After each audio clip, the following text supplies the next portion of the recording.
Clubhouse shenanigans down there. That's why I shouted him out. He definitely got it. And Clubhouse shenanigans is in the. Hold on, one mic. Clubhouse shenanigans is in the room, so this is going on YouTube. Man. So Fuck wait, you, what? nigga. It's That's over. you.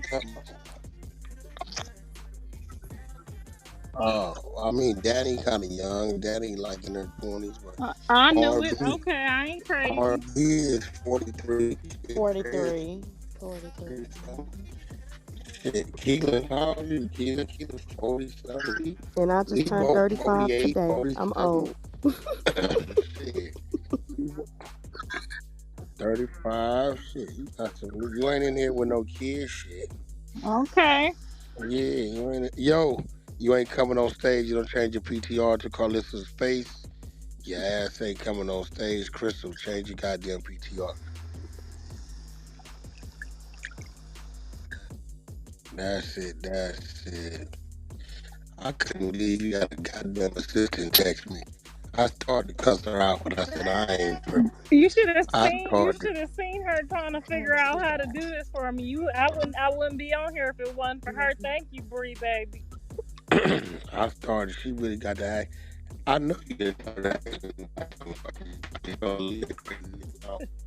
I said, damn. I don't know what the hell's going on. Send me the link. Yeah, well, shit, it's cool. It's late nights. Yo, y'all make sure you come on stage and just shit to all this is PTR. There you go. Men and women, women and men, transgenders, gay, queers, whatever you may be, gang members, wherever the fuck you might be, change the PTR. Your ass ain't coming on stage. All of them, stop acting crazy. Is that Lauren? Lauren Cakes, change your fucking PTR. You actually come on stage.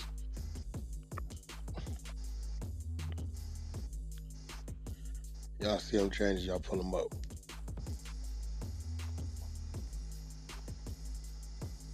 All right, we got enough beans on stage too.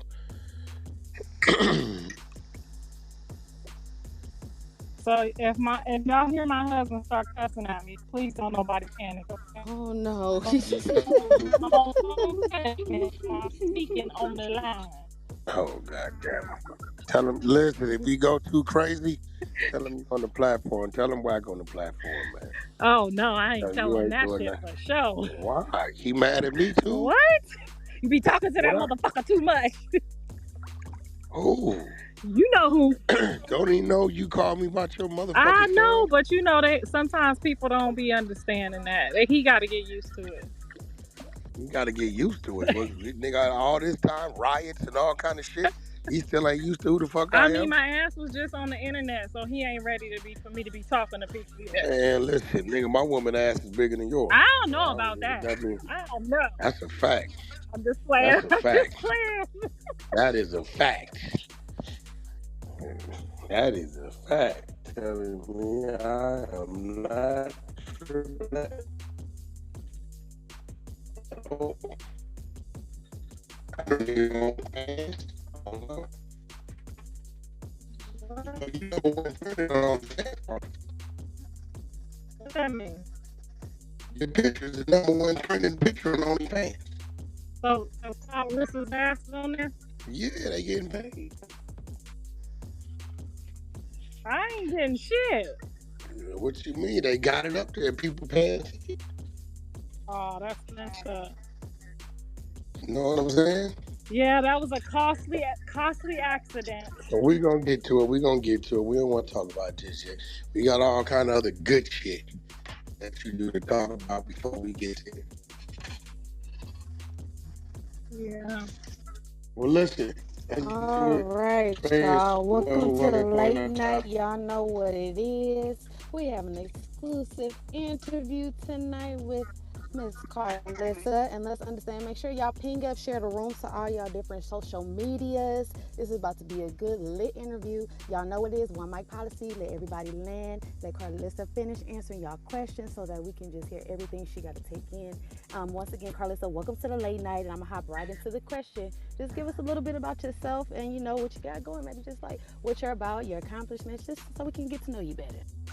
Okay, I am mother of Blueface, Dre, and Callaway.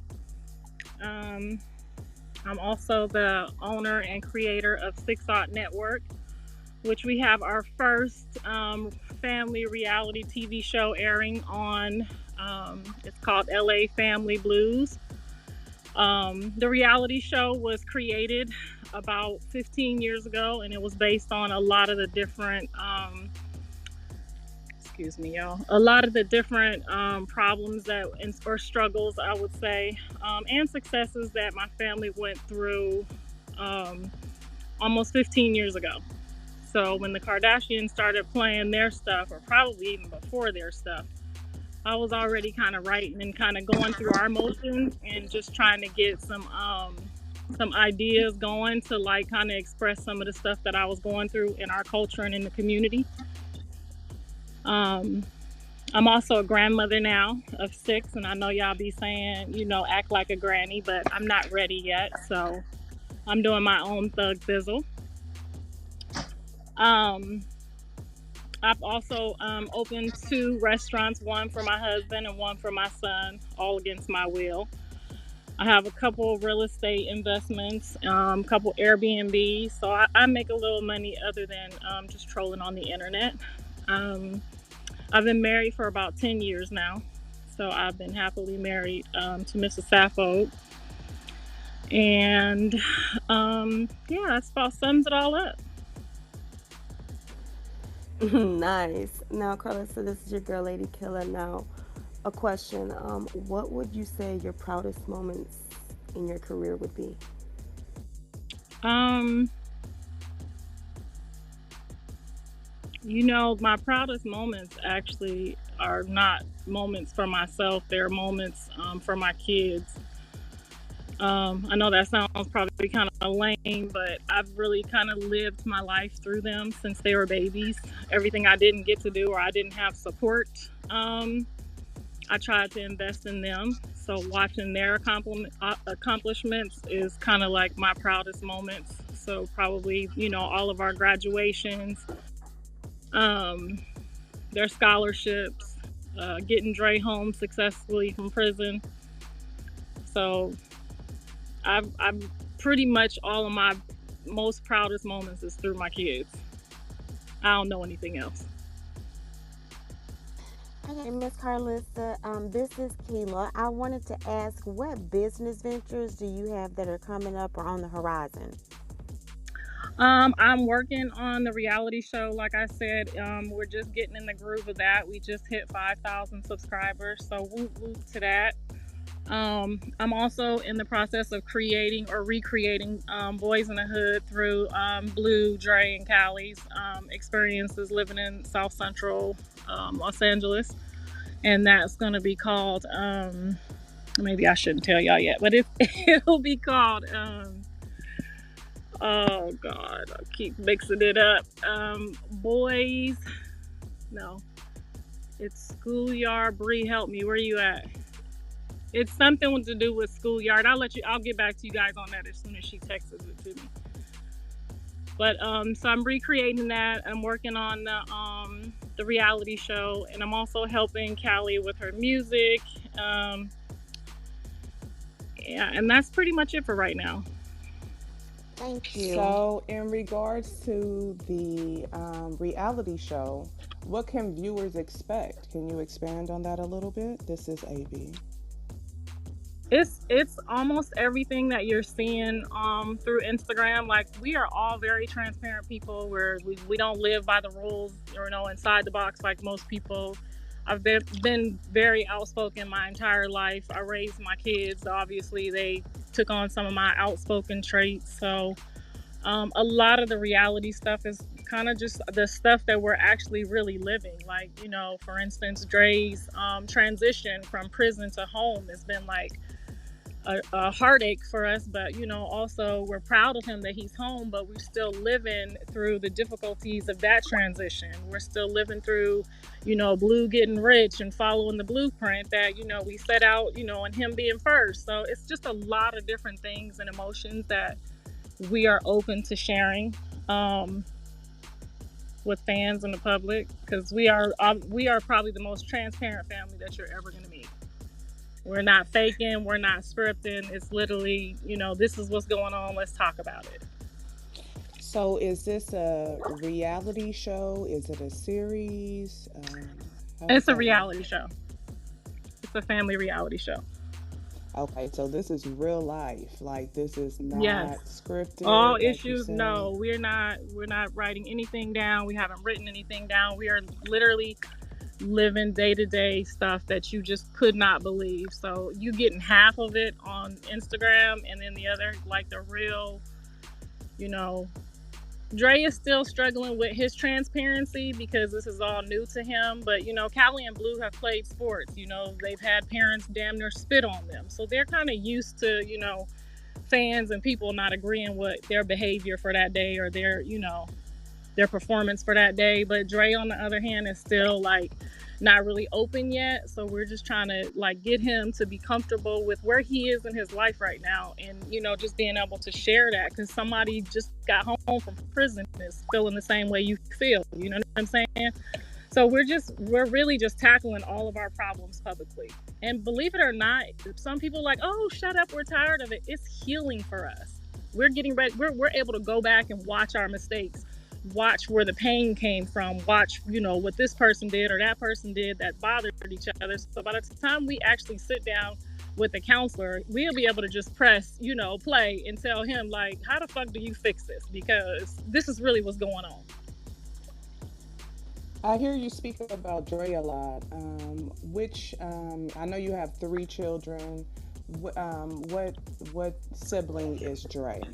Dre is the oldest. So he's like the dad brother. Because as a single mom, he had, more responsibilities, probably the same responsibility I had being the oldest, But yeah. I want to run it back to the Boys in the Hood that you mentioned earlier. Is that a movie, a sitcom, or is that reality? That will be a series. So I'm working on the script now for that, and that'll be an actual series. And it'll basically show the beginning of, my struggle as a single mom and raising them in the streets of Los Angeles, not really knowing everything that's going on, and them being open and transparent enough to kind of go back and show me everything, that I could have did or that I missed, or that was going on in the streets that I didn't really understand. You gonna put the niggas in there that shut up? What you mean? We was lining motherfuckers up back then. You know that. Oh, I ain't never lined nobody up. Let's go back. Never. No, I ain't never had to do nothing like that. Blew the nigga in? Huh? No. Oh, no. I ain't never had to live like that. Like I'm really not joking when I say like the stuff that they went through, I was oblivious to. I was a working, struggling actress trying to make ends meet. Like, I didn't see a lot. You know what I'm saying? I didn't know Dre had the gun hidden in Blue's back, in Blue's lunch pail. When you were selling weed? When I was selling crack. What do you mean weed? I ain't never sold no weed. You didn't sell weed? You mean when I was selling crack? No, I was just a middleman for way I don't believe I believe in a small thing, but no, I mean, I didn't do it. I'm from Youngstown, Ohio. And those people that don't know about Youngstown, Ohio, Carissa, how did that you is end a up central hub of a distro point to go everywhere. I came out here, I thought I was going to be Halle fucking Berry. Somebody showed me a couple of her movies, and I was like, oh shit, I know I would have been mad. So, fucking bus with $22 and put my son on my back and kept going. Well, Miss Carissa, I'm looking forward to that Boys in the Hood.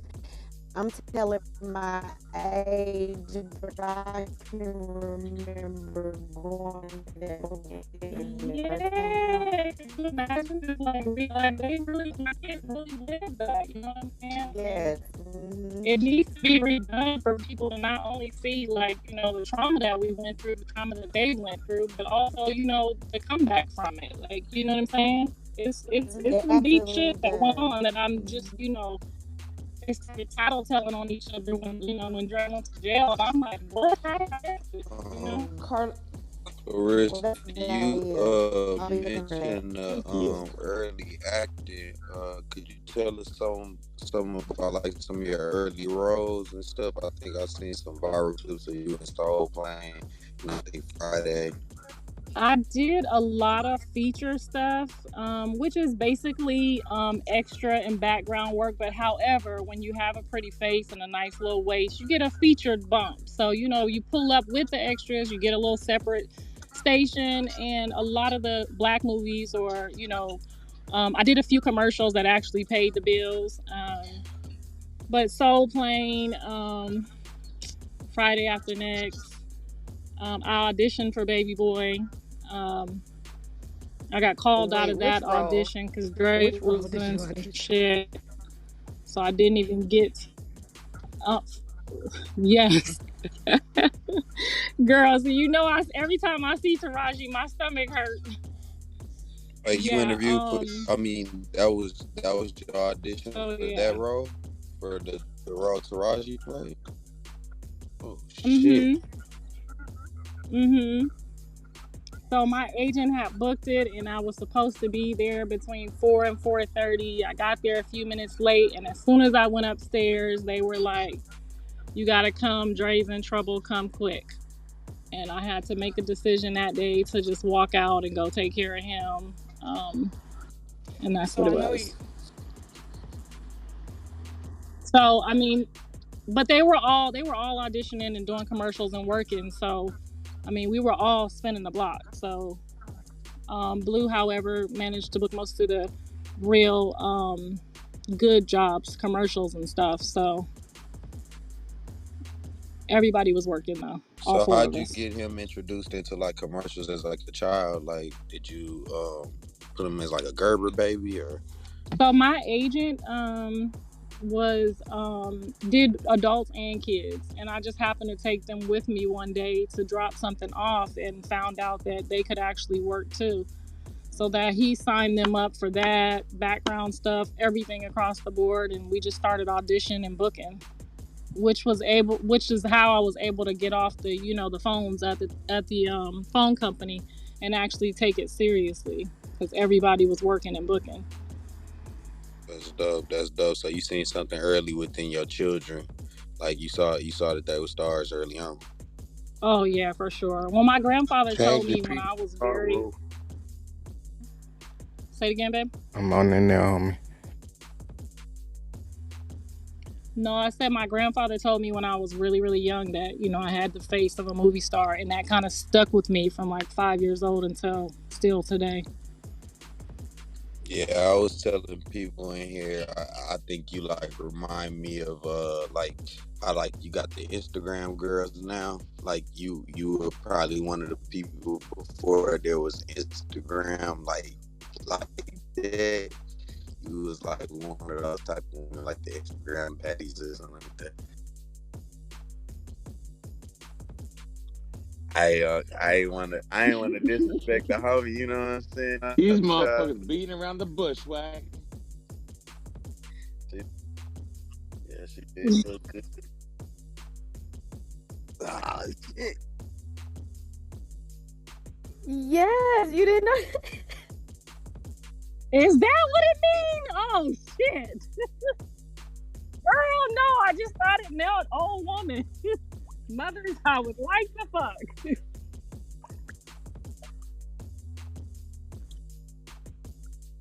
But Oh yeah, they was calling my agent. They was calling my agent from. They had my agent's number on speed dial. Busta Rhymes, Ice Cube, all of also all the them. rappers They had that number on was speed dial. Like, yeah, just have her pull up. So early on, all the rappers was on your Get my bumper. bag, get to work, and get on up out of there. Oh yeah, who when you get this age, y'all. What's that? What's the I don't Hollywood want to say. Squares. No, that one thing that he did with he's gay, but he was shit.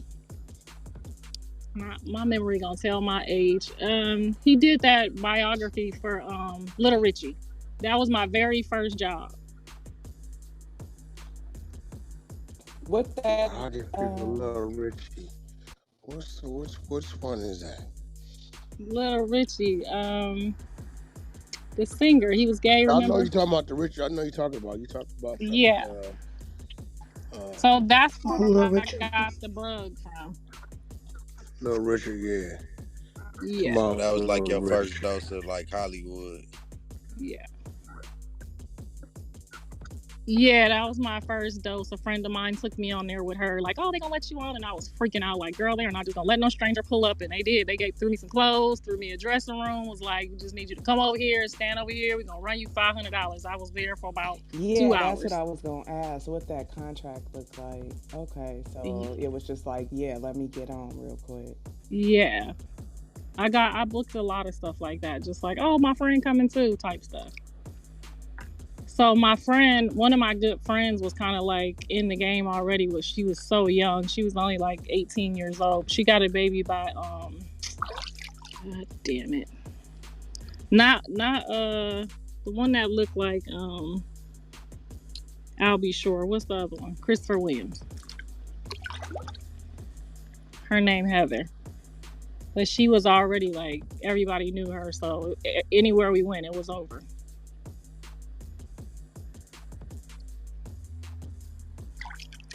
Okay. You mentioned your friends. Another thing I had over here, I was looking into, seeing that you created your own fitness for women, Mm-hmm. called Angelic Fitness. Can you tell us a little bit about that? So I was stuck in Ohio when I first married my husband. He wasn't done on his work assignment there. He in the military and stuff. So I was stuck out there for like 3 years. I didn't have no friends, no family.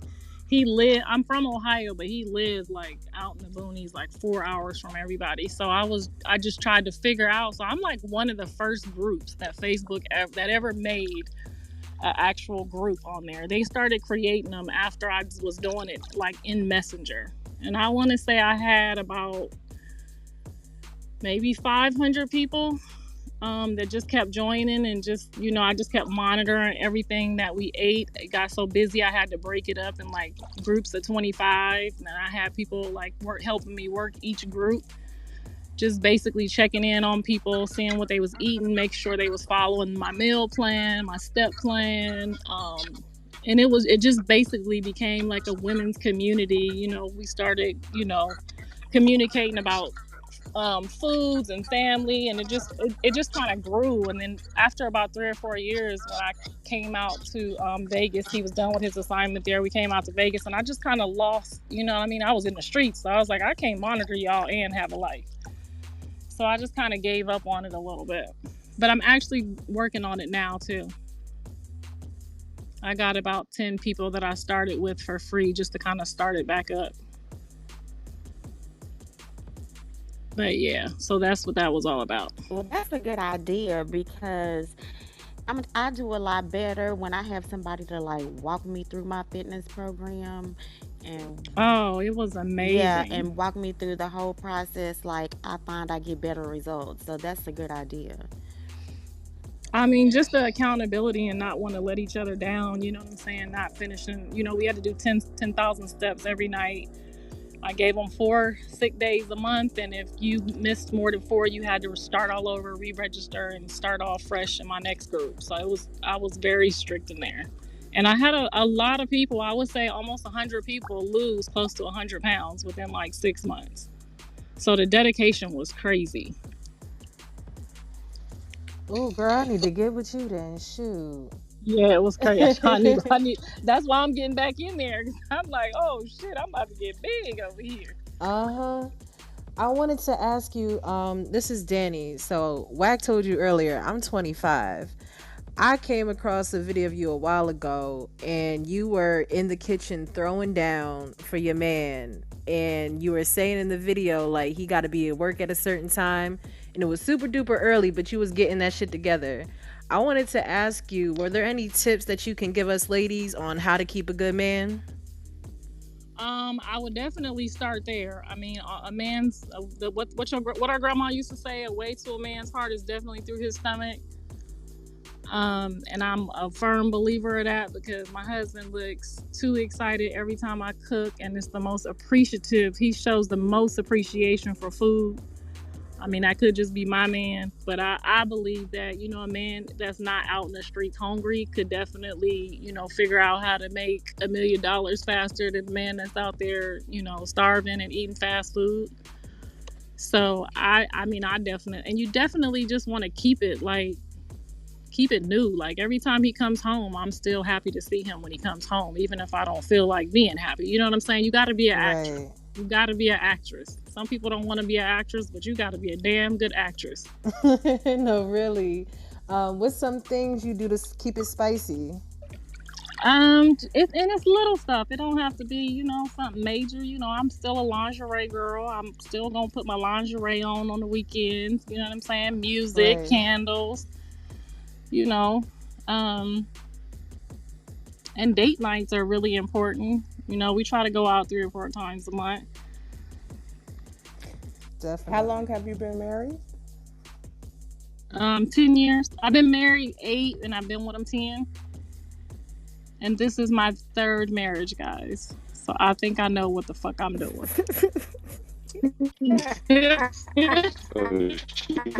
Well, how long were the previous marriage? How long did they last? I was married to John's dad for 6 or 7 years. So and then I was married shit. for about 10 years to the second husband. Could still be going. I just didn't get the support I needed when Dre was going through his situation. He just didn't know how to support me through that, and I was losing my mind and myself, and he couldn't understand it. You know what I'm saying? You don't want to have sex when your son about to be sentenced tomorrow. You know what I'm saying? I didn't get the support that I needed there, so I couldn't see it going any further. I definitely understand that. Yeah, that's men sometimes don't understand like how stress affects us differently than them. Yeah. So they can fuck through anything, right? It don't matter. the house can be caving in. And Yeah, they exactly. We gonna be homeless tomorrow. Give me some pussy. Exactly. But we completely different. I mean, at the end of the day, what difference? What is it gonna change? See. I mean, that takes, you know, you guys are built like that. We're not built like that. We're worried about our sons. We're worried about, you know, everything that can happen, everything that's gonna happen. And I couldn't get it together. But I agree with you. I should have not. Was your dude from the streets? No, I never really had a street dude before. Because most of the time, especially when somebody getting sentenced, we don't pay that shit no mind. You know why? It's gonna be what it's gonna be. Yeah, it took me a long time to accept that. Yeah, if you would have told me that, that would have been grounds for divorce. Yeah, well, it's gonna be what it's gonna be. That's just what it is. You know what I'm saying?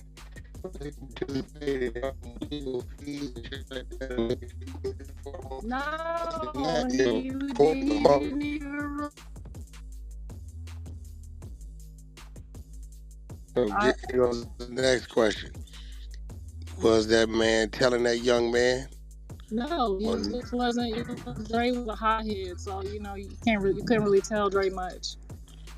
Because if somebody telling somebody something, and you know you fall and bump your head as a man, that's what we're gonna tell you. That's what your little ass get.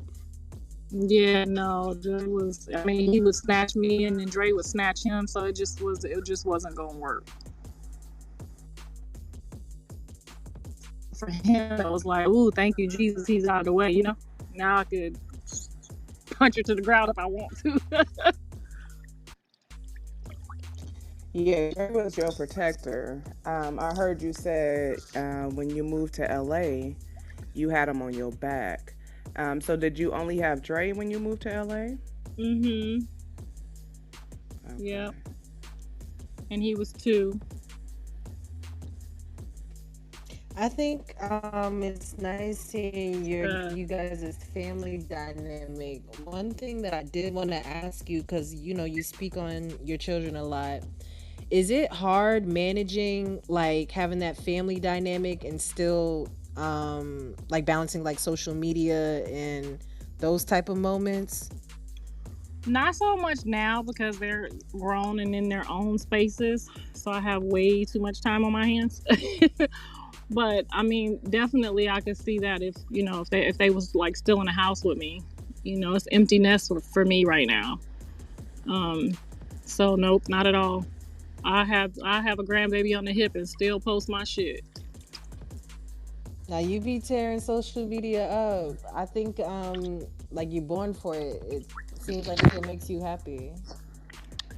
Uh it's it's a friend. I'll put it that way. I probably love you just as much as you do. I don't know. I don't really care for social media too much, but I guess it's a bit different when you don't got a microscope on every little thing that you do or Oops. feel the situation. Oops. No, we can still hear you. We can still hear Okay. you. Um. Well, you know what? So for you guys, I get a lot of moms. Like, if I can't, if I told you how many, you probably wouldn't believe me. Like, I do a lot of speaking inside my DMs that you guys probably don't do. So I have like so many moms. I can't even tell you, close to 100 a day, different ones all the time. I got my assistant. She's one of the moms.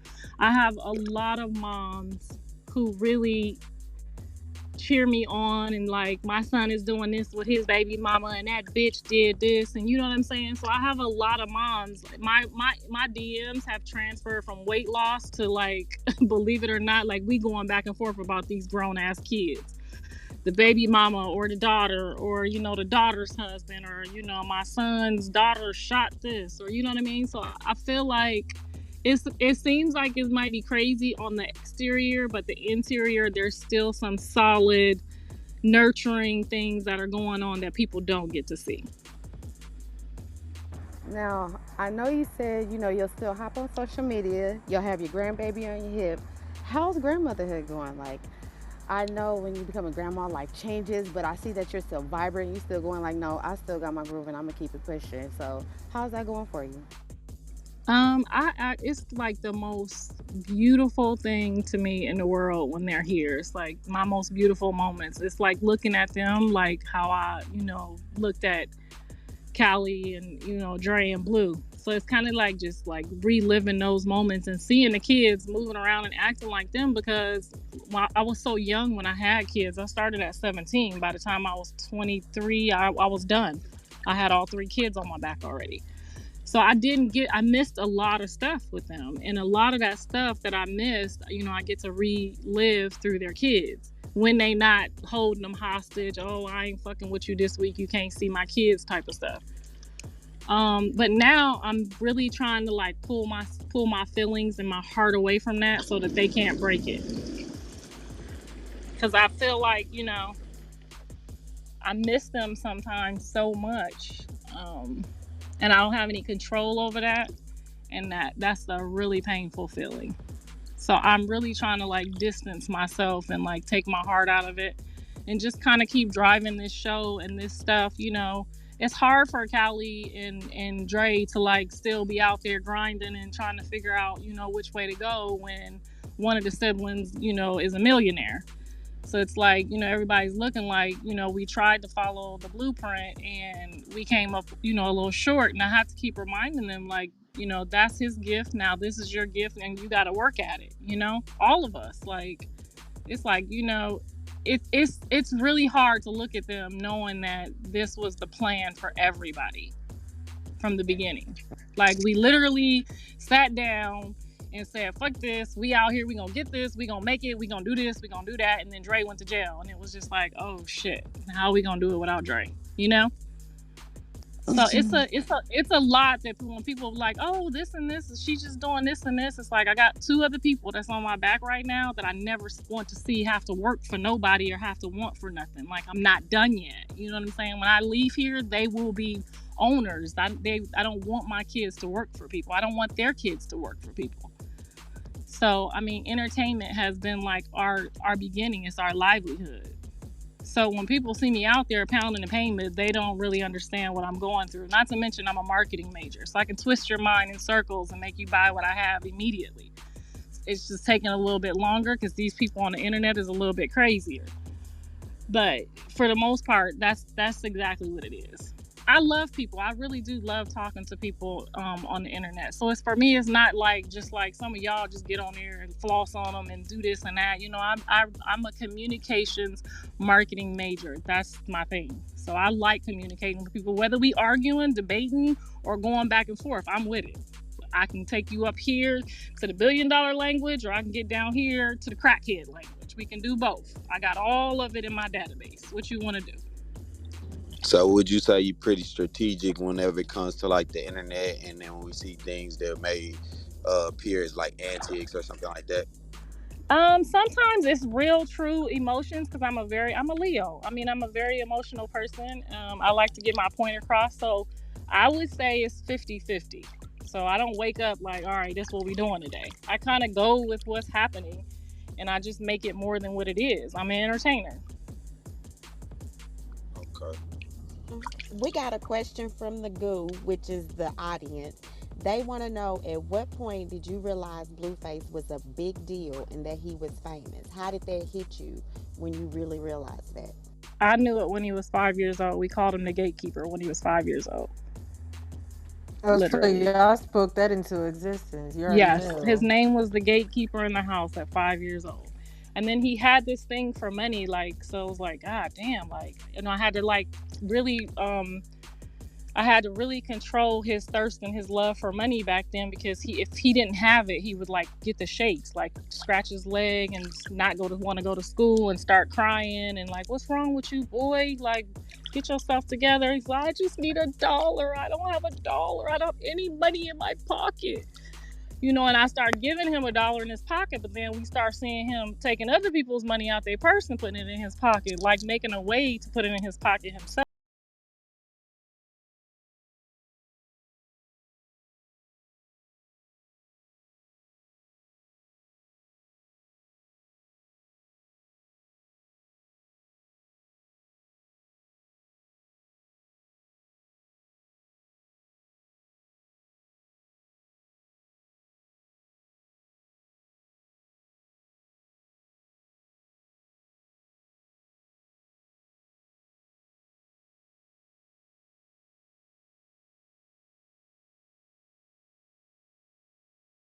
Right, especially like single mamas and stuff like that. Um, so I wonder, like, what do you give like advice to like the younger women coming up raising children and stuff like that? Like, what do you tell them? Because like, what do you see as the differences between nowadays and when you were raising your kids? So basically, I'm gonna just sum it up to, if I had to go back,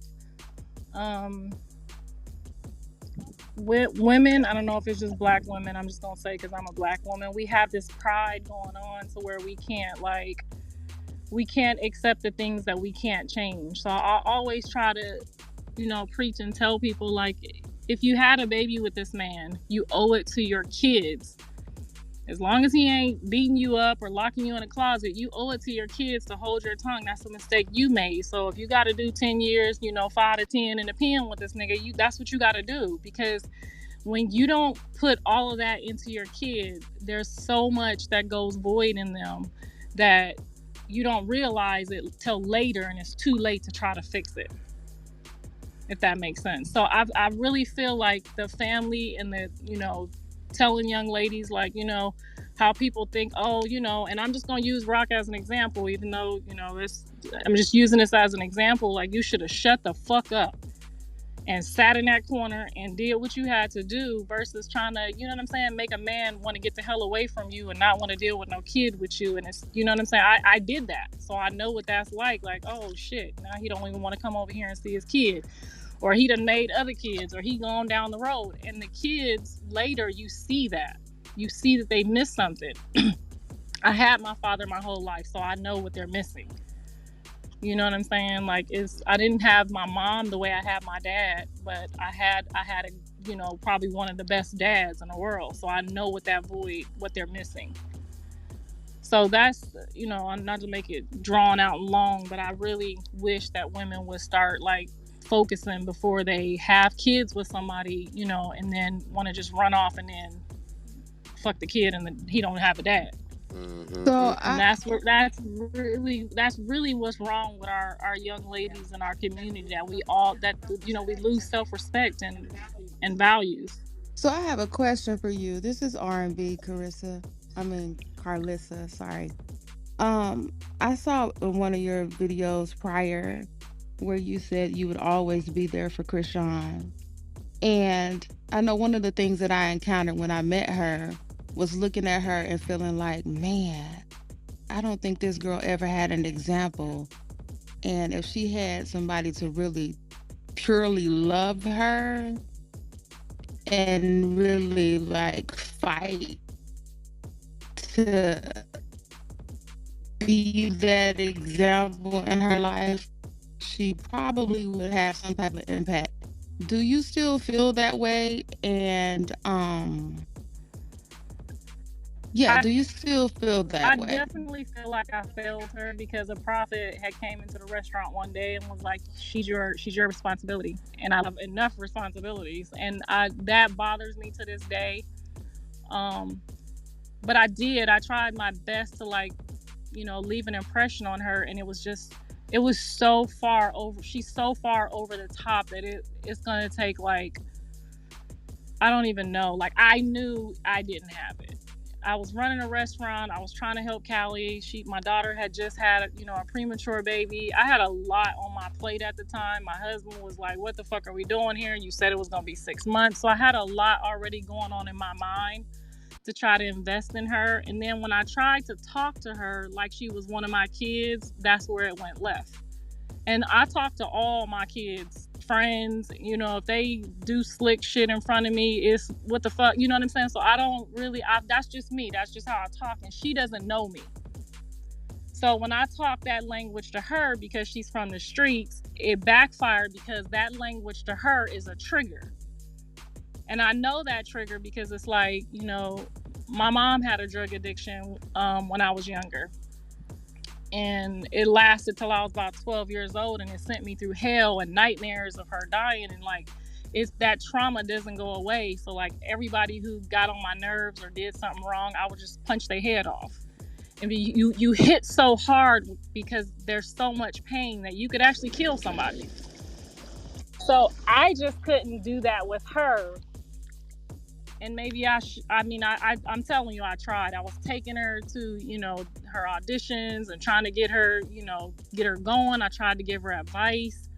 I literally sat her down one day and was like, look, don't focus on trying to compete with this baby mama. She's been here for a long time. And I kind of did that same thing she did. So that's why I was trying to tell her that. But she saw it as, oh, you just want him to be with her. Y'all got a TV show coming.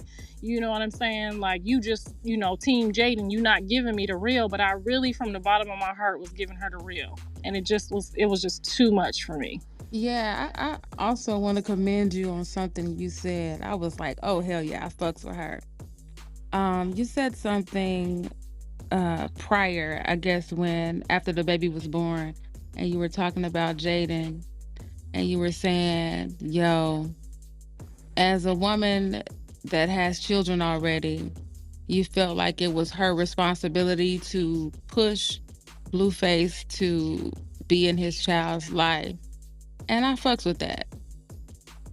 Oh, yeah, because, I mean, she held me accountable for when he wasn't treating her right, she would come at me and cry to me, and then I gotta, put my fur coat on and nigga you need to do, and that would give her some type of relief, I'm sure, because I would stay on him like, you can't leave her. She's, wasn't raised with a father. She gonna run out here and get some jail nigga, some weird nigga around my kids, and I went through some stuff with a stepfather that, is my worst fear for my grandkids. So I'm really overprotective. When people be like, you always in their business, y'all don't know what I've been through. So when I'm trying to keep John with Jaden, I don't think she's strong enough to choose the next mate. You know what I'm saying? That would be like, I could trust Callie. Callie gonna lock a door, put a camera in. Everybody's a suspect. She don't give a fuck. You know what I'm saying? She's gonna watch my grandkids like everybody's a child molester. You feel me? Like, so Jaden and them, on the other hand, was just raised by their moms, and it was this and it was that. So I didn't feel like she had what it took to raise my grandkids without John. Okay. So I will always stay on him to make sure you do this, do that, do this. So when I come at Jaden with the baby now, it's like, if you gonna be with my son and this is his baby, I'm not gonna allow you. Obviously it's mine, and it's fuck you and Jonathan, because a baby is a baby. You feel me? Like, if you can't treat this baby right, I'm gonna be in your shit too, so you should probably not be with him. And when she got that from me, that's when she twisted on me. I figured it out. So in support of what, I thought, I don't even know if it's my grandbaby or not at this point. I'm all lost. But if it is or if it ain't, whatever the case may be, I had a dream that she was having a boy. I told her she was having a boy at 3 months. So if you notice, I kind of laid off her because God had already given me a dream that I was having a grandson. Right. And that's what I wanted to, that was my next question for you. Because I'm a mother. I have 3 sons. My oldest is 23. And so I want to know, how heavy is there, do you carry a burden for your newly born alleged grandson, like, especially with the pictures that were dropped on social media? I know when I saw that, it like hit me heavy as a mother, and then thinking, if that was my grandchild, like, how would I feel? God, I can't even tell you. Like, I was that day, I had to pray not to hate my son. Literally, like, you know what I'm saying? Like, if you was there watching, this wouldn't have happened, and you already know she's not altogether there. So it's not like you could just run off and leave this kid. Like, if something, God forbid, were to happen to her, whatever she raises him to be, and this is just God forbid, we still have the responsibility of this child, and whatever damage is done, you bring that around all the other kids that we have. So you still, to me, it's like, you still got to watch, just like I told you to watch for Jaden's kids. And that's what hurt me the most. It's like, I understand that, he want to stay safe and he don't want no problems, but I don't know, when I saw that, and then him being in a harness and knowing after, because the harness came first and then we seen, the genital problem, and it was like, how did you put him in a harness with his stuff like that? Right. So I didn't even care about the back bend after that. I was like, fuck the back bend. How did you put that pressure that he was already dealing with in a harness? Absolutely. So I was angry at her. I was angry at John. I mean, I definitely think that, Jaden should definitely always tell him, you need to see about your kid if that's your kid, because lo and behold, if that girl get up one day and say, I can't do it no more, and she drops this kid off and he is reckless, or however she got him messed up, or he could be a great kid, I don't know, whatever the case may be, that person is now going to influence the children also that you have. That's what we forget. Because visitations, or however it goes, 10 years from now, that baby is going to pull up, and if he a gangster, got a gun in the streets, and you don't know what type of person you just introduced to the kids you already have, you could fuck up the whole tribe. Absolutely. So I'm going to shift gears for a minute, honey, because shout out to you, because you look damn good. you're doing it for the 40 and plus women. I was just talking about some of us women that are in our 40s can do circles around some of these young bitches. No disrespect to the young bitches on the stage. Whoop, They whoop, whoop, whoop. mad. They so mad. They No like disrespect that's to the her youngsters. ass. But we Put a looking damn week good on out it. here. We eating good and all of that good shit. So my next question is, baby, is there any snoring? Is there any eating regimens or like so damn good, baby? What you doing? I'm What you eating? What honestly, you doing with your skin? I do not drink or smoke, and maybe that's got something to do with it. Every now and then, I rub a couple pissy diapers on there just to, you know what I'm saying, regroup. Girl, That's I Yeah. Yo, we're the picture said crazy.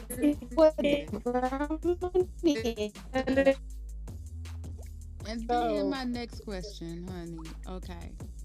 So I'm gonna get a little in your business. Is your husband around? No, I'm still downstairs. He probably sleep. Okay, so listen. I was watching the video and you were talking about the men you curved in the industry. Uh-huh. Okay, so hypothetically speaking, is there anyone, let's just say, let's go back to your past, that you wouldn't curve if they approached you? If I had it to do over again, Yeah, baby. I ain't gonna say because that might disrespect my husband.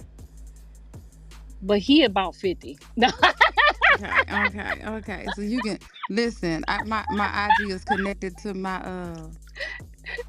profile. Girl, you can hit me in my IG and let me know who that was and just I said he about 50. Damn, I gave you a hint, boo. Oh shit! I got it. Well, that was a good one. I was gonna say, I got it. can we get a height? I Maybe caught just that. a height. That's I all. got that. No, He about okay. 50. He He half a about dollar. 50. Okay. He half a Blueface. He half a. I can hit once, I can hit hit twice. I know. twice. So I think I that's can all hit I pretty twice. much. Girl, I could dig for days, but Oh, No, well, You were so hey, bad. I thought Carissa. you was gonna I be actually horrible. have a What? few questions for you. So, hey, I'm the voice. Okay. I do have a few questions for you. And I definitely have some years, right? So, speaking of, you being in that 40 plus Oh, you club, killing it. the I'm moon in the 50 pic, plus club. 50 plus club, the moon pic, it looked good. Thank you. It looked good. It looked good. But about it. Um, that was the hardest part, honestly. Otherwise, I would have been like, "Oh, fuck that shit." You know, it was an accident. Oh well, kiss my black ass. But that was the hardest part because, like, Dre, like I said, Dre is not. Dre is not. He don't even when his sister started twerking. So as soon as I saw him, I was like, "Damn, this is not gonna go well at all." I know John gonna make a joke out of it. You know what I'm saying? He's full blown with the shit. So, Callie made a joke of it, but like I said, her and John, got spit on as kids playing sports. So, Dre was the hardest person to accept, and I haven't seen him yet, and he haven't really taken a call from me. I'm getting ready to on our show go on a manhunt to look for his dad. So make sure you guys are watching for that. Trying to, just figure out what's going on with him. And I feel like if I start where I messed up, running away from his dad, he hasn't seen his dad since he was like 4 or 5 years old. Okay, we will definitely have to tune into So the yeah, show. I'm getting ready to do that. Yeah, we definitely Got to get my tune in. blood We all test. gonna Got to get definitely tune in for got to get that my one. DNA. Yeah, so I also did see when you were on live and your husband, he was kind of eating you up. How did you feel that was like just blasted all over the blogs and he was just not happy with you in your moon pick.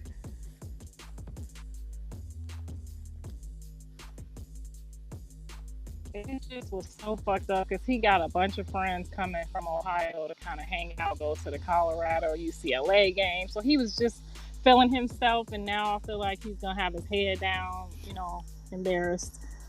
I had it under control for about 4 hours because I was like, he don't really get on social media. So I showed him the accident. One of the blogs had a big cupcake over it. So I was like, okay, I'm gonna get away with this. Look, it was an accident. And he got a cupcake on it, so it ain't really showing. He was like, what the fuck? This picture you sent me yesterday? And I was like, oh yeah, but I did it, and I showed him what I did. And he was like, you better be glad they put that motherfucking cupcake on there. Now I had already seen the whole, barbecue. And I was like, okay, ain't nobody gonna say nothing. Like, what's your friend gonna say? I saw your woman's ass. You know what I mean? I was like, ain't nobody gonna say nothing. Girl, why did his daughter send him the whole ass blowed up? So that Scandalous. I'm like, she could have got me killed. Why is He she had the playing with you pistol. like He that? got the pistols and shit. I'm like, what the fuck? So when he came downstairs, I thought I was in the clear. I came down, got in the hot tub, like, whoo, thank you, Jesus. Girl, about 3 hours went by, a couple hours went by. He started jiggling that door, and like he didn't know how to open it because he was so mad. And then he just started cussing me out.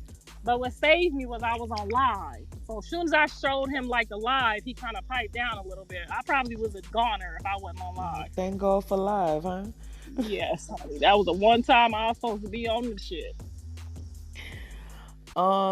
So I do love your antics. You troll a lot, and I love it. You do not take none of this personally. You are a troll, and I love that for you. And I treat And so, everybody fair. When this one do fuck up, I say this to this one, whether it's my daughter, your daughter, his daughter. I'm equally across the board. okay, and you definitely have some of the traits of some other reality TV mothers. Would you ever consider doing a show with some other star moms like Mama D, Tokyo Probably Tony, Mama everybody but Jones? Tokyo Tony, because I feel like she just would be ready to fight just to fight. You know what I'm saying? I'm tired of fighting. We can do the verbal shit all day, but after that ass whooping I took from Krishan, baby, I'm ready to put my dukes down. Oh Lord. Uh, I wasn't gonna bring it up, but goddamn, yes you did. I ain't gonna lie, she did put the paws on you, but She stood on it. He put the paws on my ass. I didn't know what the fuck shit did. It was like, ding, ding, ding. I was like, but God damn. And John really know I could really do what I do. I could have did what I do, but you know what I'm saying? I got a couple moves that could, take you to where you need to go to the comfort room. But I didn't even try because she snuck me just like she do everybody else.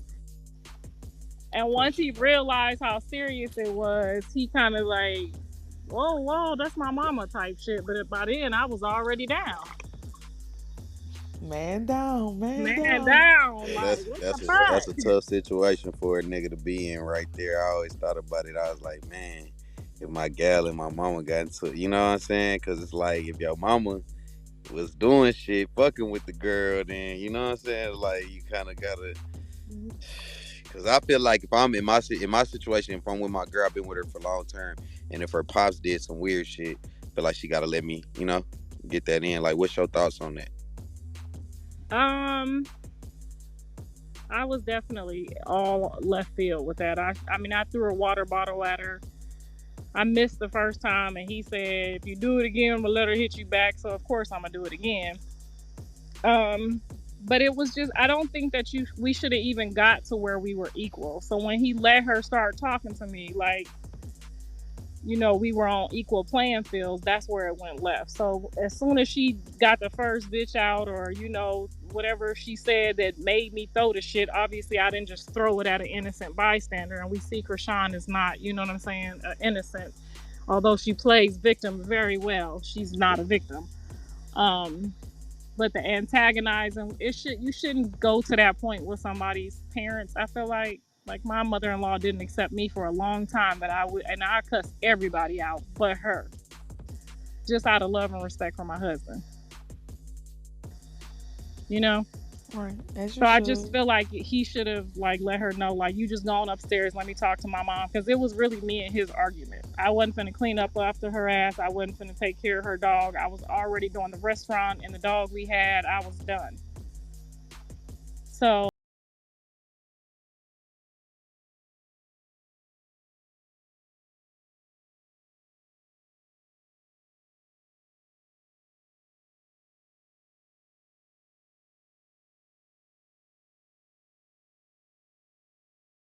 like, get her out of here. And but if I would have known, okay, this is the plan, we finna do this, this, and this, I probably would have just left. But I was already at an inconvenience being there trying to help him with the restaurant that I didn't want to do in the first place. So what do you say to people that say you overly involved in your kids' relationship? I say, I'm sorry that, your parents aren't, because if he had listened to me when I was overly involved, I heard conversations between her and people on the phone. So I knew what her stance was with my son the whole time. She came for the bag. She didn't come for him. He got pussy whooped. That's what happens. Your mom is there. I'm listening. I'm not gonna never tell you something that's, gonna hurt you. And I'm not gonna be disrespectful or rude to an innocent young lady that's a good girl. You feel me? Like, he should have known, like, when I tell you to go left, you usually trust me. Like, if I tell you it's time to go left, I don't give a fuck, you been this bitch 10 years. It's time to go left. I know, because I've been in the streets, and I know you have recently, but I've been here 50 years. I knew it was time to go, just based on little conversations I would hear her have with her family and just her upbringing and just different shit like that. I knew that wasn't him. And I just went about it. My delivery is always fucked up. So, Like you and feel like I'm not you gonna have work the on it because message, I'm 51 years old. You gotta, if you can't get it, if you don't get it, you know what I'm saying? You just ain't gonna get it. I wanted to ask you, earlier you spoke on, the prophet telling you, she's your responsibility, and kind of hearing you speak on some of the situations, like you seem real mature, and like even when you touched on, the possible grandchild situation. I wanted to ask you, do you think that, the situation with her having the grandchild, you having the dream that she was going to, carry your grandson, and the prophet's message to you, do you think that this is the opportunity for that to come full circle? Like, do you think there will be something in the future where you may potentially be that help for her to get the help she needs? I mean, like I said, if that's my grandchild and she called me right now, I'm putting my jacket on, put my pistol in the car, and I'm gonna go check on the baby. That's what it is.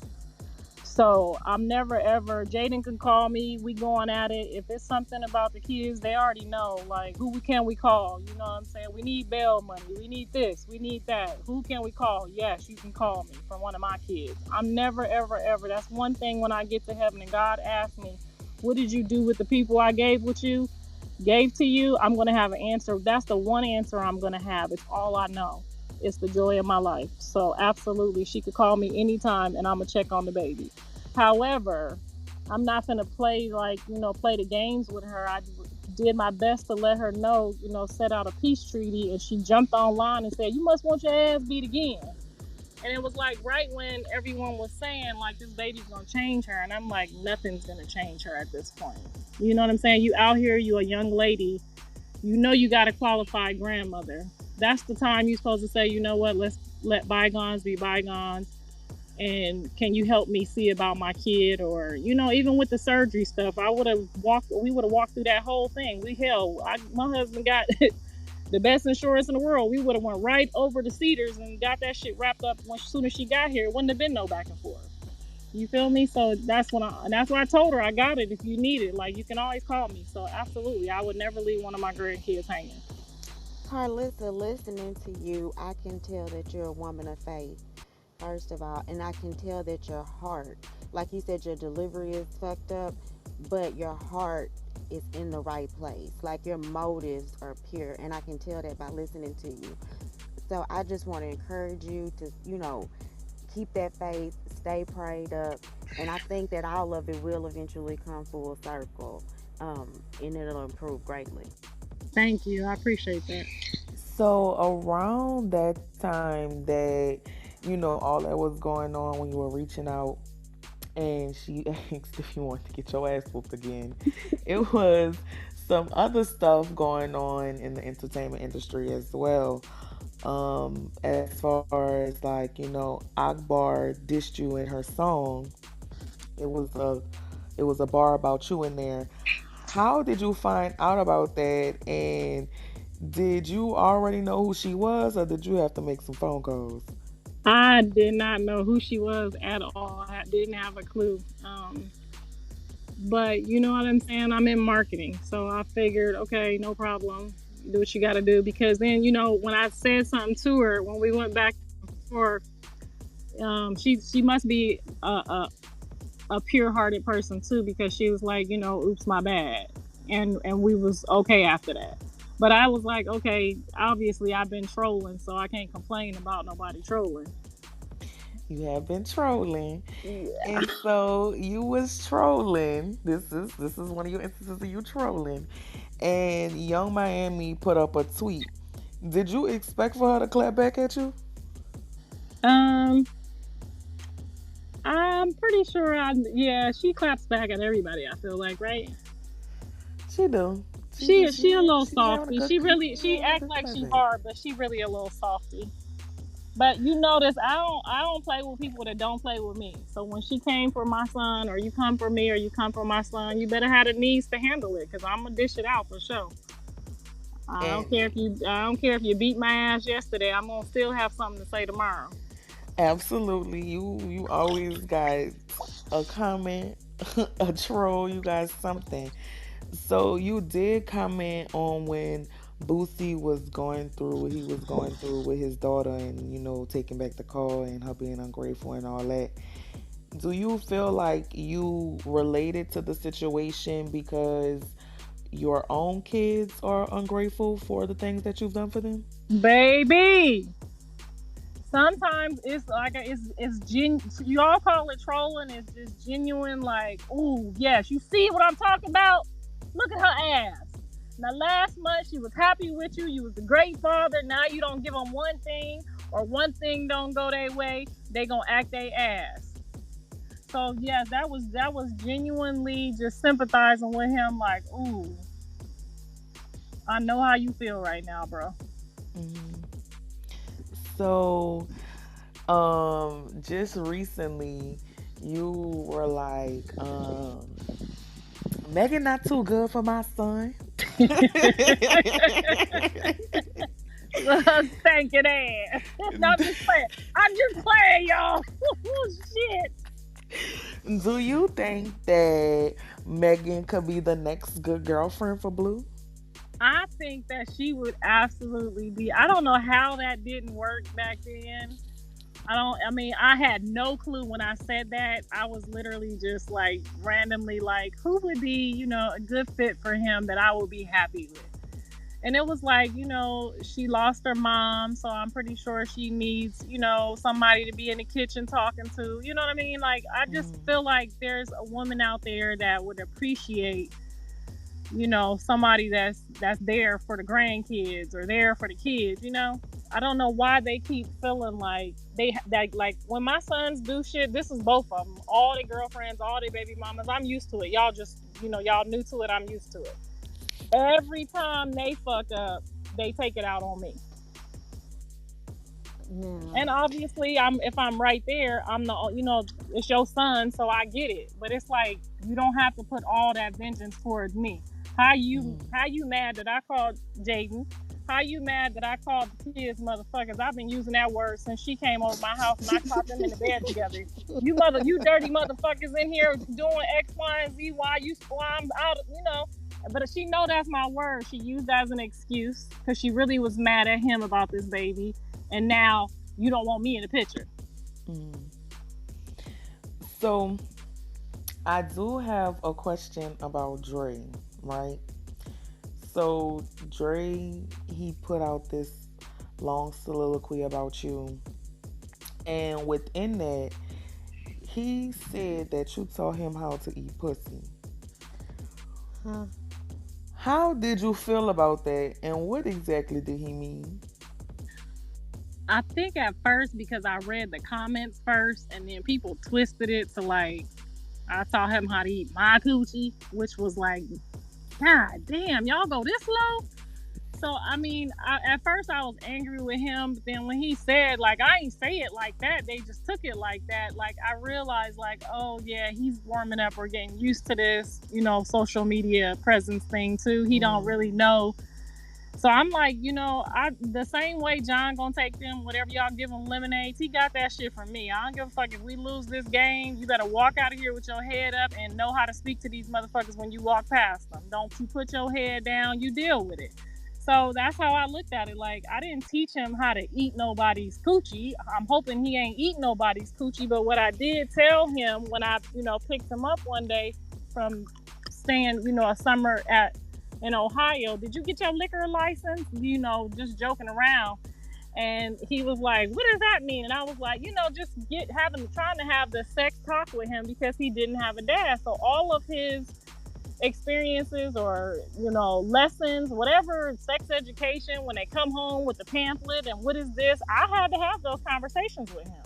Okay. So a girl wanted him to give him his liquor license, and I told him, "Don't you eat nobody's ass."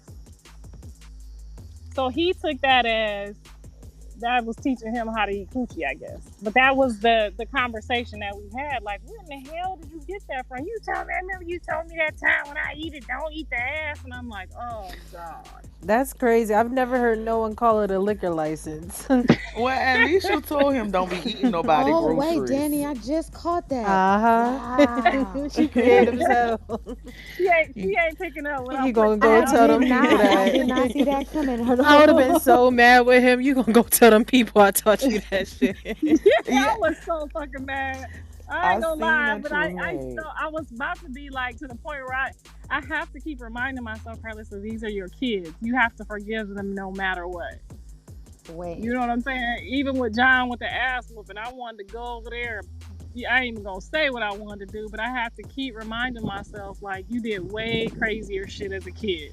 Like, this ain't nothing. You didn't have dead bodies in the trunk before. Come on now, you got to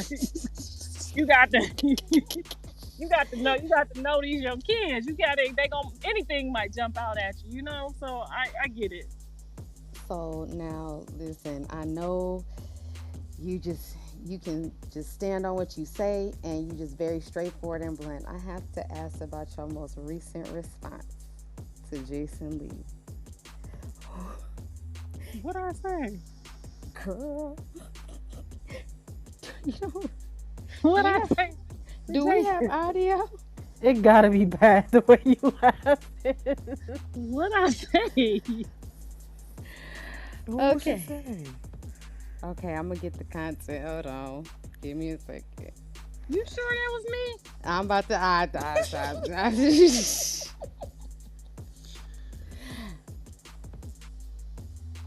and hold on, I'm pulling it up. Phone moving slow, my bad, y'all. Well, while you pull it up, I do just want to say social media does not even graze the surface of your personality. Like, I'm glad you pulled up on us and, are answering our questions and chopping it up, because there's so many different sides of you that I didn't know up until speaking to you today. Absolutely. You are not just a complete troll. No, I'm not. I'm not. I'm gonna tune into the reality show. I just really hope, like, but you put your personality up in there. Don't get on that internet talking shit. Voice, you living for the troll. I love the troll. Listen, I live for the troll. I am a troll myself. So when they post you, I'm like, oh, I already know she said some crazy shit. Hold up, let me listen. I know my kids, like, they used to it now, though. Thank God, boy. They wouldn't talk to me for a week as soon as I said something. Like, what'd I say? Like, right now, I'm trying to figure out what she about to say I said. Because I like we Jason. Got audio in here. We got audio.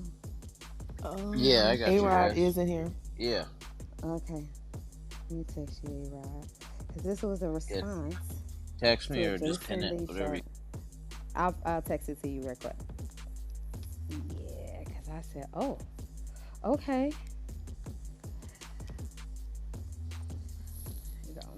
Was it in regards to that interview that they just had? Yep.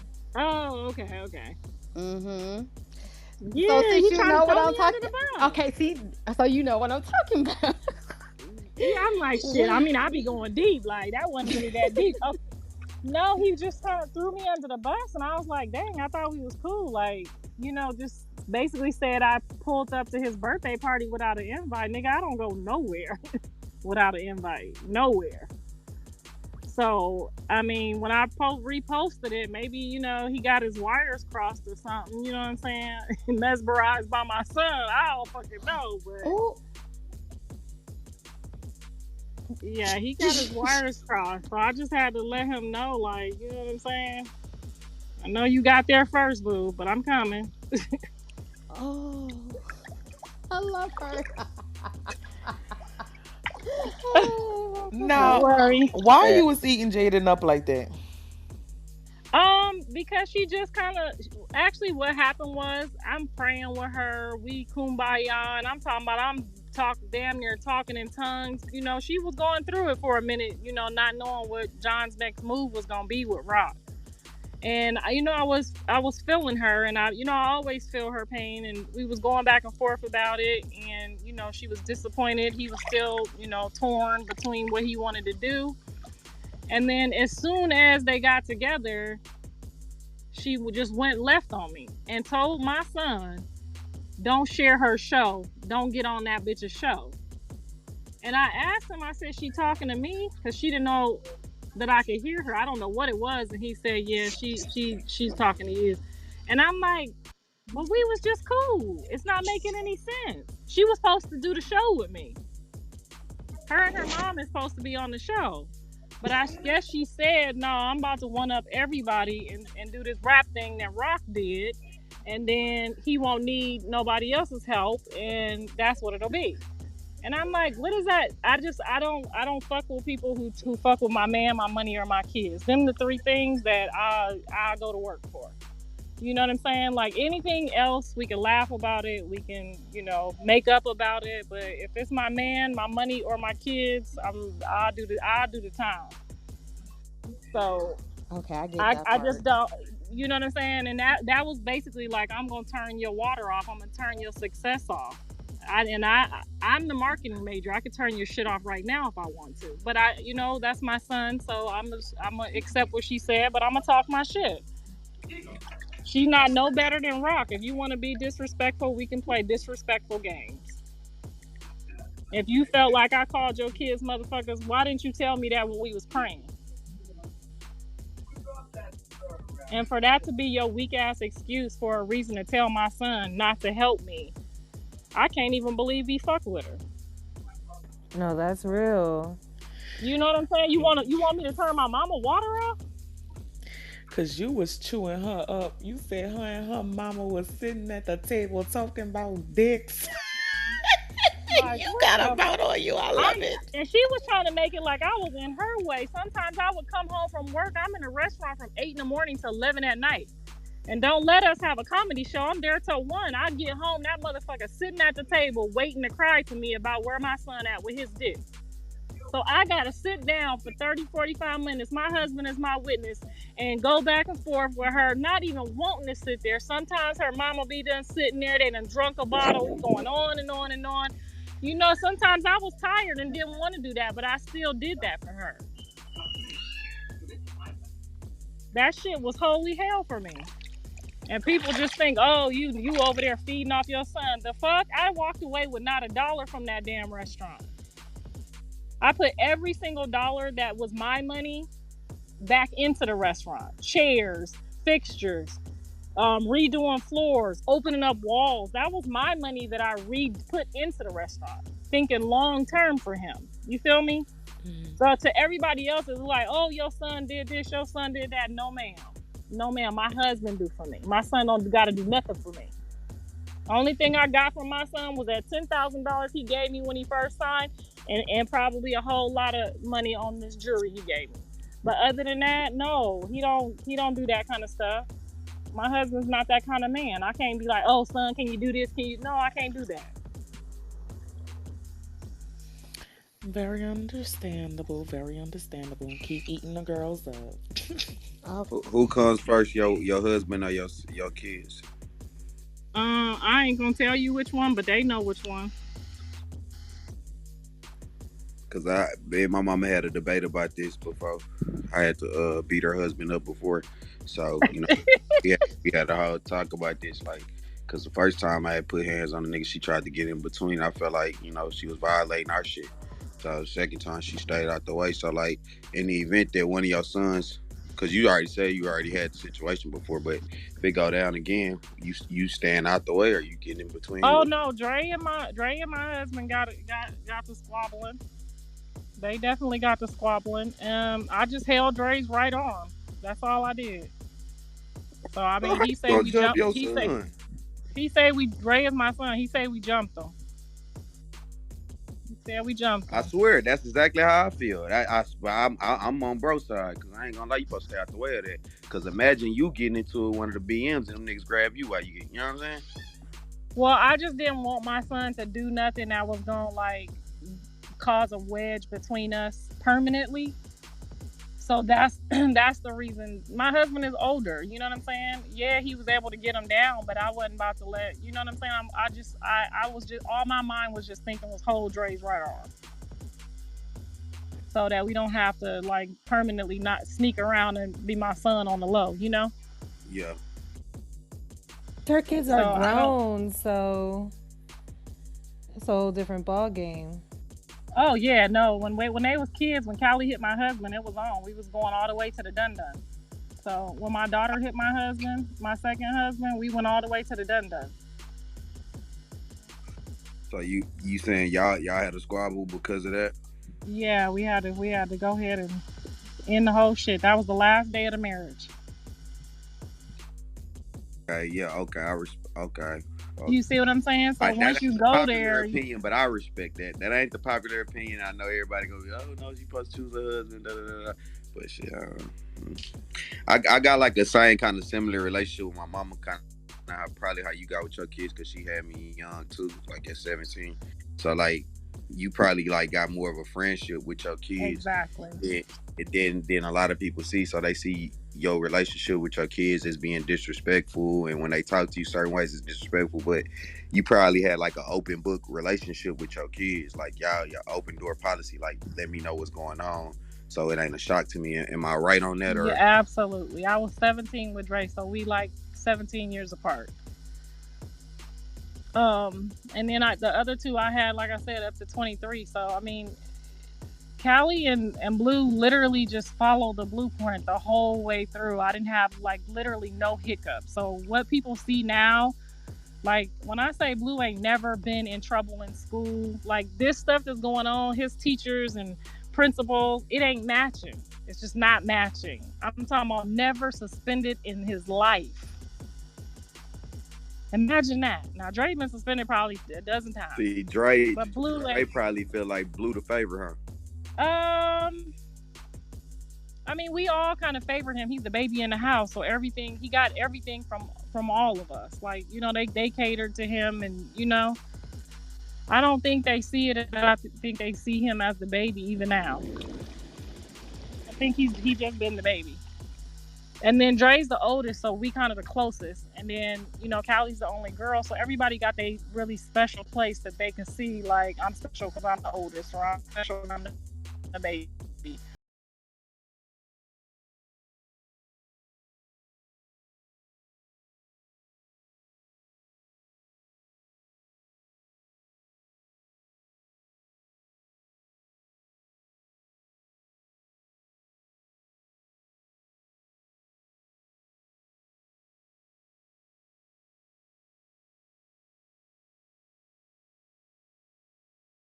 You definitely got the hardest part of me. They always say the first one is your test trial.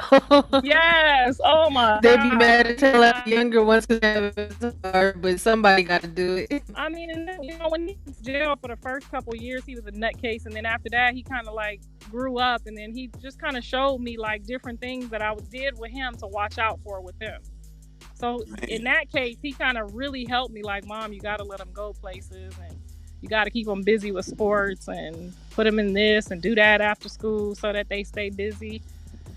So he kind of told me things that I did wrong that kind of helped me with them. But I'm talking about Callie and Blue, literally, like, we went from this practice to that practice. They was shooting balls using my headlights to make each other better. She running routes, he catching rebounds, and I'm just sitting there telling them what they. Now I'm looking at Tom Brady, move your feet. It's like we was on a mission to really make sure that when Dre came home, they couldn't tell him what he could and couldn't do. Like, that was their motivation in the dark. I like what you said earlier about that. You said even though, Blue, hit his milestones and is still continuing that you still got two more that you're trying to get there. Like, sometimes you see when, a parent has one child who did it, they kind of forget about the other ones, but it's good to see that you're not like that. You still want to make sure everybody keeps their hustle and, strives to get their own bread. I wanted to ask you though, because I don't know if you touched on it, but where did that hustle in you come from? Being a single mom with 3 kids by yourself. You really don't have much of a choice in the streets of LA. That's a fact. You gotta just dig in. You gotta dig in. If the car break down, you gotta push that motherfucking cart from the grocery store to the house and put them kids in there. You better know how to pop it in the neutral. You better figure it out. Somebody gonna be hungry. And there was some days where I had to give John and Jaden my food and didn't eat. Didn't say shit neither. Didn't tell them we ain't had no extra for her or nothing. So when I go in on her, baby, you deserve all this. You got plates that I was supposed to eat because you over here visiting. You know what I mean? And I got 3 pieces of meat left. Yeah, it sounds like when you talk, like, it sounds like you sacrificed a lot to make sure your kids is always and forever straight. I want to ask you, do you do anything differently as far as what you could have done potentially when you were younger for yourself, but you may have sacrificed due to having kids? Yeah. So you saying, like, if I didn't have them, what would I have done? Oh, I would have been in acting classes all day and studying my craft, and like that was my everything. It was everything, and just trying to fight to do stuff, not having babysitters, not being able to go. You know what I'm saying? It was that's what I would have poured my heart into. Sometimes I look back and I used to be like, how the hell does Oprah Winfrey not gonna have kids? That's so selfish, and it's just so lame, and life is just gonna be so lame. But I get it now. Like, bitch, I get it. You got to do everything you wanted to do for yourself. You don't have to share with nobody. Right, girl. I babysat one time, and I was like, "Ooh, I don't know how y'all do it." This is too much. Yeah.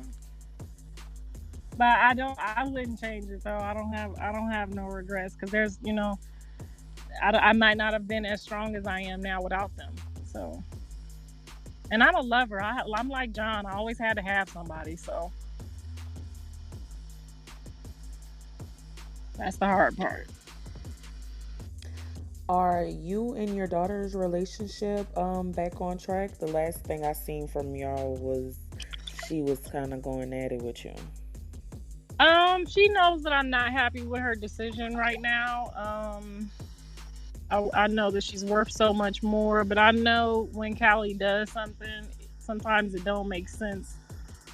When you look at it until you like go deeper in. She's in college. She's trying to get her nursing degree. She went back and, she's trying to finish something, and having a boyfriend and trying to do that at the same time just ain't gonna add up, and the kids, so it's easier to communicate, I guess, or have a boyfriend that's in jail.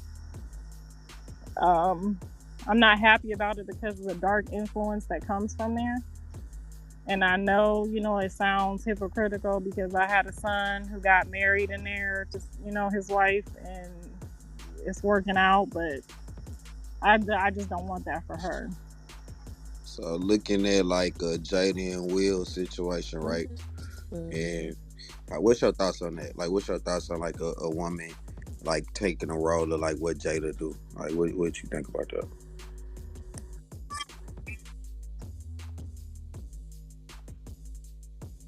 I think they are the perfect dynamic, and you won't understand that because somebody in there is a marketing major and somebody's okay with the bullshit. And when your spouse is completely in control of who they are and don't give a fuck what people think, kind of like Mrs. Saffold up until my ass was out there. Um, they're okay with they're okay inside their home with what's going on. We're just not okay with it. But they managed to stay together. They managed to keep fighting the good fight. And in most marriages, that's what people are doing. So just the fact that their kids are still they're grown now and they're still fighting to make this work. I think it's an awesome relationship. It's just, it's That's a hard for some people to stomach like what it takes to be married. And yes, she's a lot like me. She's just out, outward, and her transparency is limitless. And Will's the perfect person for I her could because see he's okay those with that. comparisons. Yeah, He I could see trolling. those comparisons. And my one another question. I just got interested. I was thinking as well. I'm big into sports, and I know you was a sports mom. How did you feel getting your son to a D1 college as a quarterback? Heard you touching in on like the Tom Brady training. You was looking at the YouTubes and all that. Um, I honestly just surrounded myself with people that had that ambition for their kids. Even though I couldn't afford, what they were doing, I made it work. I made it happen. But I just surrounded myself with, those type of parents. So it made me hungrier for it. And when he didn't start getting those calls, I don't know if he ever told anybody, but I reached out and sent his stuff everywhere, prayed over it and everything. Um, and they contacted us back. So he didn't even know he had a scholarship. He just, ended his season and thought it was over. And I saved the surprise for him and told him, your dad's going to take you to visit a school. I got you a deal. And so it was like the light of his life, and it was like the light of my life. And it was definitely like, just the reward that you worked so hard for all of their high school. You know what I'm saying? They did the work. Don't get it twisted. They did the work for sure. But I definitely was very proud, and that was one of those mommy moments for sure that you asked me about earlier. That Mm-hmm. I think about it all the time. A lot of the kids didn't get No, that's along. a huge accomplishment, especially I don't with think coming anybody from on a Blue single team mother got one. household.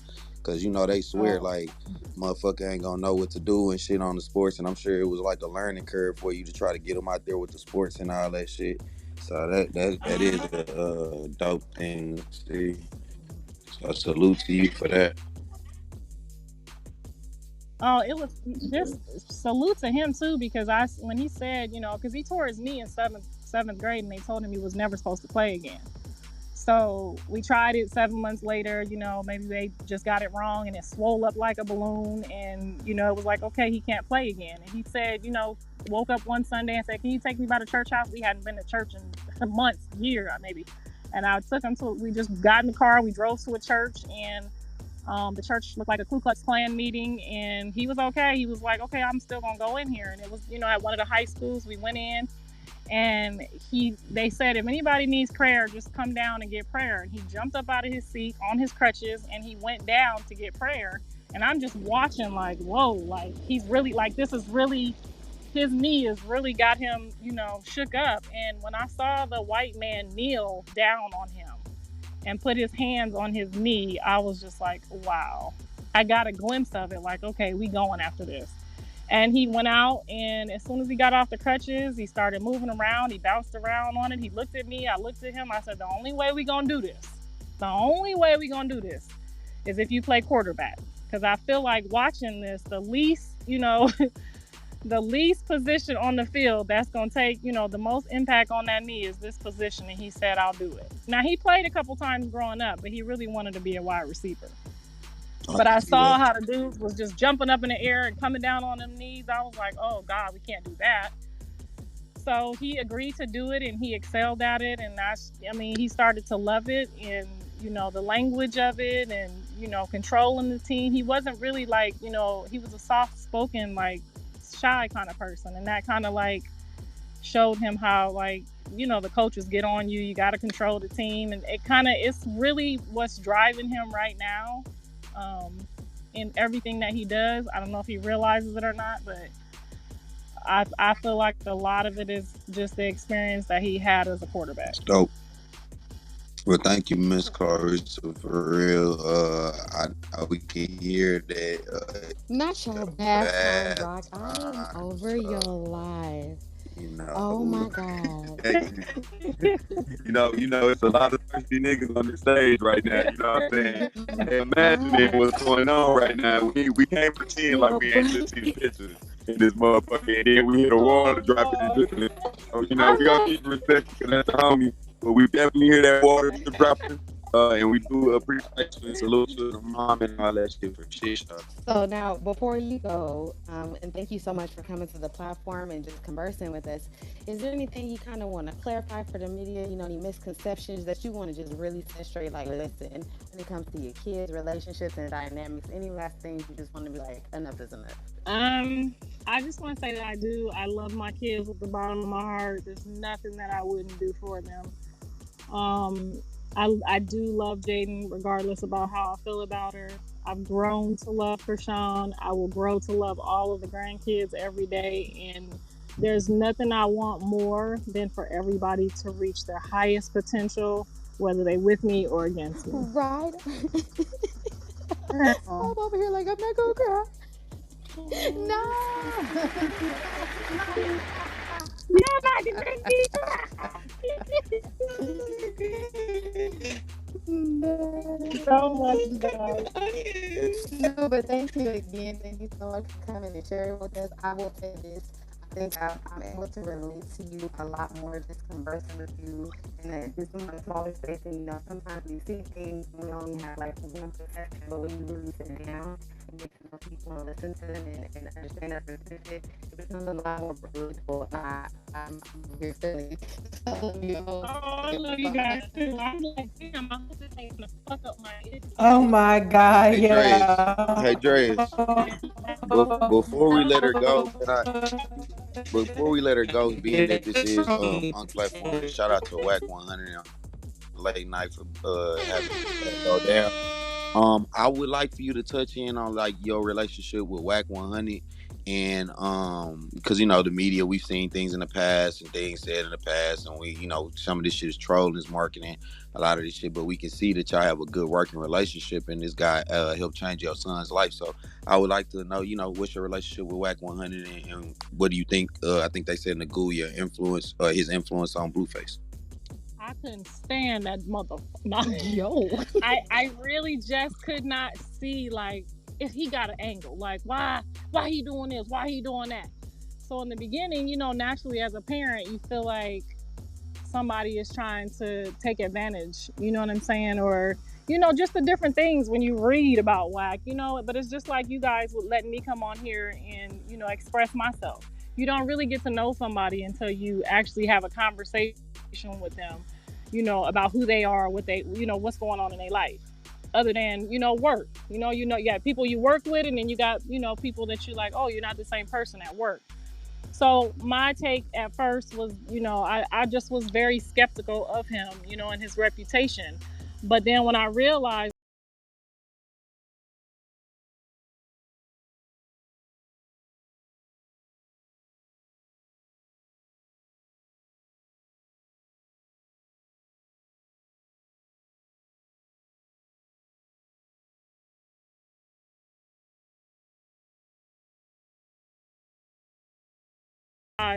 time that, his concerns was just, just he had taken him in as a family member, not just an artist, if that makes sense. No. And Blue is not really gonna let anyone take advantage of him. He'll die for his. Like, he's just not gonna let it happen. So you don't really have to worry about him as much. I don't know about the pussy whooping stuff. That was something new, but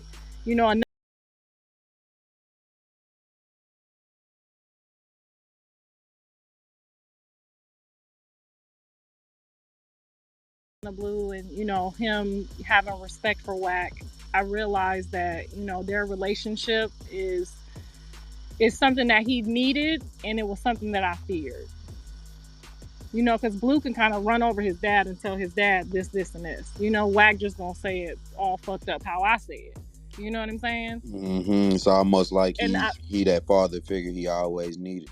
Yeah, just a little bit more. You know, and his dad's a great dad, but he just didn't have that voice that, you know, and it could just been because, you know, he wasn't there as much, you know.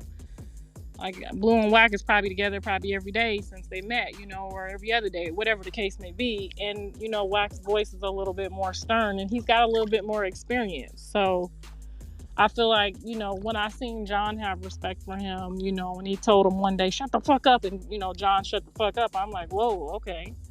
Let me just stand back and see how this plays out. So, you know, he's been here this whole time and they go back and forth, but they figure it out. And John knows who loves him and who doesn't. Even though he might, you know, act like he don't know what's going on, he know what's going on.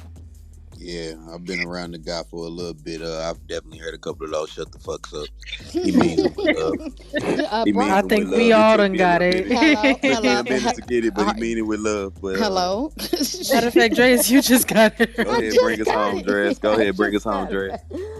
Yo, y'all, we just had a great interview with Carissa. We got to know about her life, her businesses, what she got going, and she was amazing. One of the most down to earth that we have had in the late night hot seat. She fought through like a champ. She was like, I came, I saw, and I conquered. What? Hey!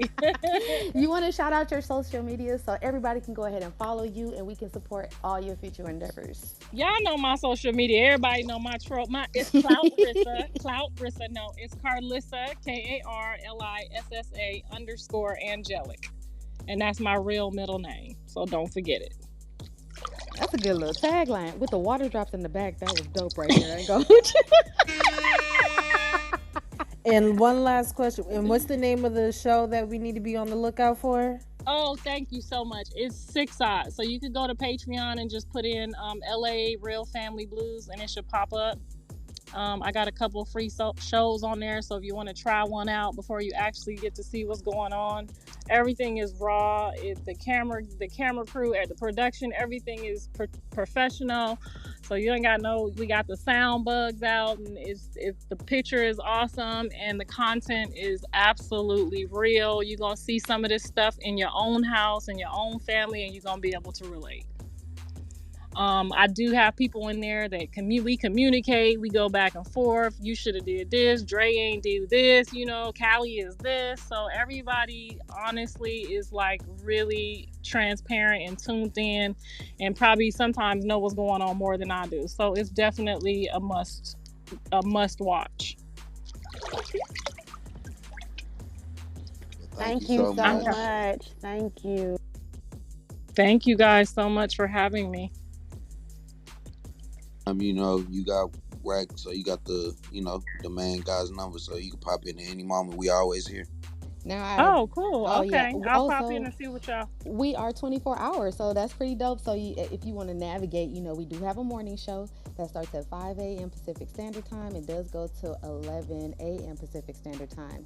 And then we have a host of different other clubs that rotate throughout the day, and that carries us through to where you at right now, the late night, which is also from 10 p.m. Pacific Standard Time to 5 a.m. So we're really 24 hours. So if you can't sleep, you know where to get us. Okay. That's awesome. Okay. So I did pin the link up top for her Patreon for Six Ox Network. And y'all make sure y'all go get that a follow. Also, don't forget to follow her Instagram and support everything she got going. You more than welcome to stay. We about to turn up, get to our late night is what we do. Bum, bum, bum, bum. So thank you so much. Okay, thank you guys. Good night. Love y'all. Good night.